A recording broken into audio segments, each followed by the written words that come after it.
Muito bom dia a todos, sejam bem-vindos a mais um vídeo de abertura do mercado europeu. A semana passada foi marcada então por quedas devido à reação agressiva então por parte da Reserva Federal norte-americana e também à volatilidade que se viveu no mercado de obrigações.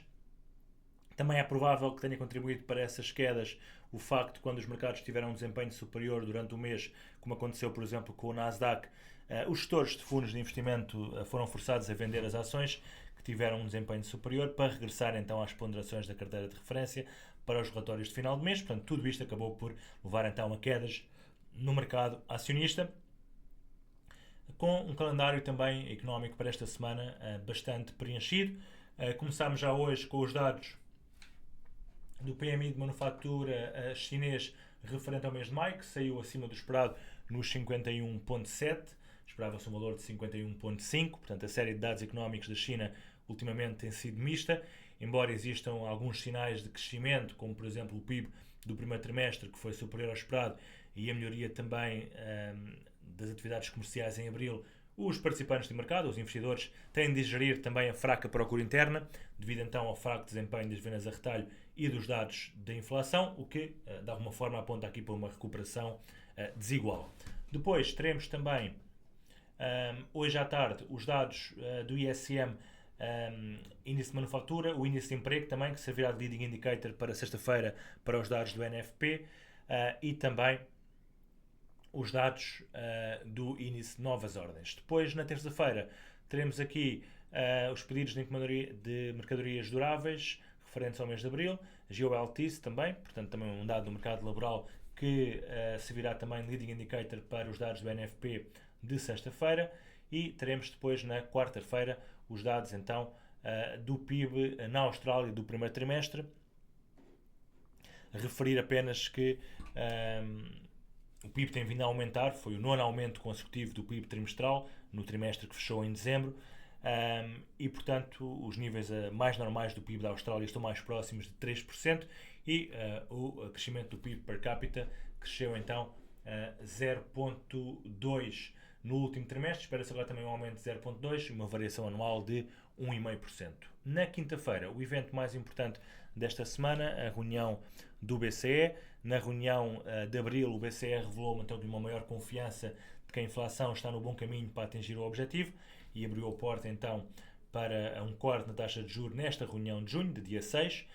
Apesar dos comentários subsequentes dos decisores políticos que sublinharam então esta intenção de flexibilizar as taxas de referência, o que é certo é que tivemos aqui na semana passada uns dados de inflação superiores ao esperado. No entanto, o mercado continua a prever uma probabilidade de 95% que haja um corte esta semana. Teremos também a divulgação de projeções económicas sobre crescimento e inflação, e pelo menos por enquanto é provável que os decisores políticos continuem a apoiar a sua decisão nos dados, e potencialmente à espera de mais pistas de dados económicos recebidos e de quando é que a Fed poderá fazer então o seu primeiro corte na taxa. Depois, por último, na sexta-feira teremos aqui então os dados de emprego, não só nos Estados Unidos como também no Canadá. Debruçamos aqui pelos Estados Unidos, que são os mais importantes. Em abril, a economia americana criou 175 mil novos postos de trabalho, uma queda acentuada em relação aos 315 mil que foram revistos em alta no mês de março e abaixo também daquilo que foi esperado. E a taxa de desemprego subiu dos 3,8 para os 3,9, com uma taxa de participação inalterada nos 62,7. Para este mês é esperada então uma manutenção da taxa de desemprego nos 3,9 e uma criação de emprego de 190 mil.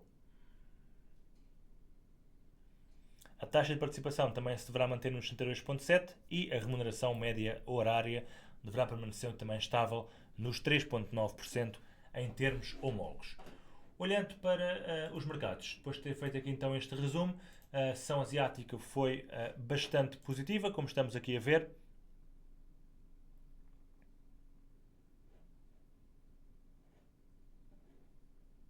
Também na Europa o sentimento é positivo e nos Estados Unidos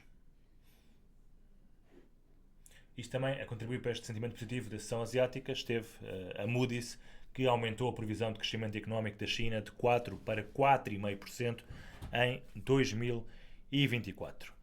Nos Estados Unidos, também para já os futuros perspectivam uma abertura em alta dos respectivos índices. A AMD revelou o seu novo chip MI325X, que estará disponível no quarto trimestre de 2024, também a beneficiar aqui de alguma forma as empresas tecnológicas. E olhando aqui para a parte gráfica, começando pelo DAX, vemos então o DAX aqui a querer recuperar, depois de ter aqui consolidado no final da semana passada, abriu então esta semana a querer recuperar. O IBEX também está aqui na zona de máximos, a testar aqui os máximos que havia feito no dia 20 de maio, está a consolidar também nesta zona. O CAC também aí para cima, portanto está aqui também numa zona de suporte dos 7.905. FTSE também aqui a recuperar, portanto reparem que quebrou aqui esta linha de tendência e deu origem a um movimento de recuperação. Mesma coisa acontece com o SP500, já lá iremos. O Eurostoxx 50 também aqui numa fase de recuperação. O SP500 cá está então, portanto a linha de tendência que eu referi há pouco, portanto foi quebrada então esta madrugada, fez aqui o reteste pelas 8 da manhã e agora acredito eu que tem espaço para continuar a evoluir positivamente. Temos também aqui o Nasdaq, também em fase de recuperação. Fazer aqui um spike em baixo, uma recuperação e agora consolidação. Dow Jones também aí para cima.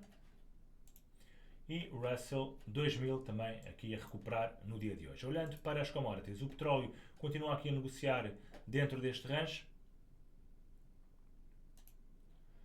Temos o ouro também aqui lateral e a prata muito interessante, aqui na iminência de ativar este duplo topo. Já iremos ver o dólar index, se continuar o dólar a valorizar, a prata poderá quebrar este duplo topo. Este duplo topo tem uma projeção de cerca de 2,22, portanto se quebrar aqui em baixa, esta neckline poderá cair bastante e vir aqui testar valores na zona dos 27,80 aproximadamente.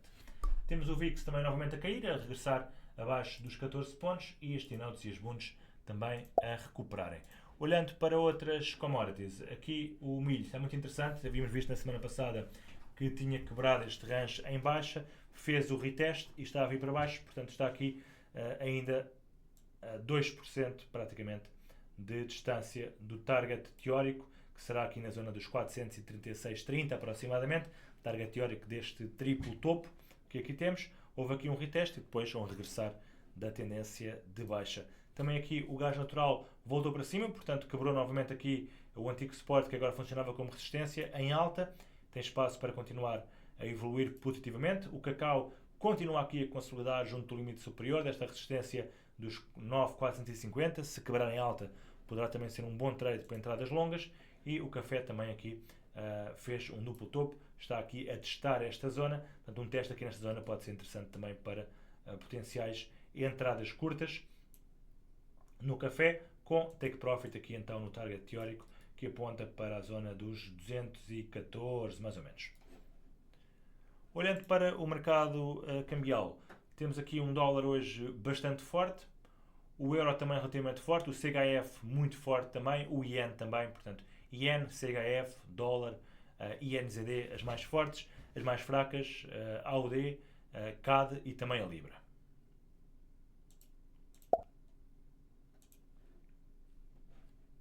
Portanto, por exemplo, pares como dólar CAD para comprar, cá está aqui a disparar. Temos também o petróleo hoje em queda.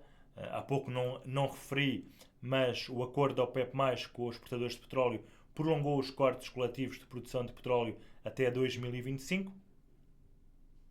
Portanto, deveria levar o preço do petróleo a subir, mas isso não aconteceu. Cá está então aqui o dólar index a recuperar dentro do seu canal. Deverá continuar a recuperar mais um pouco.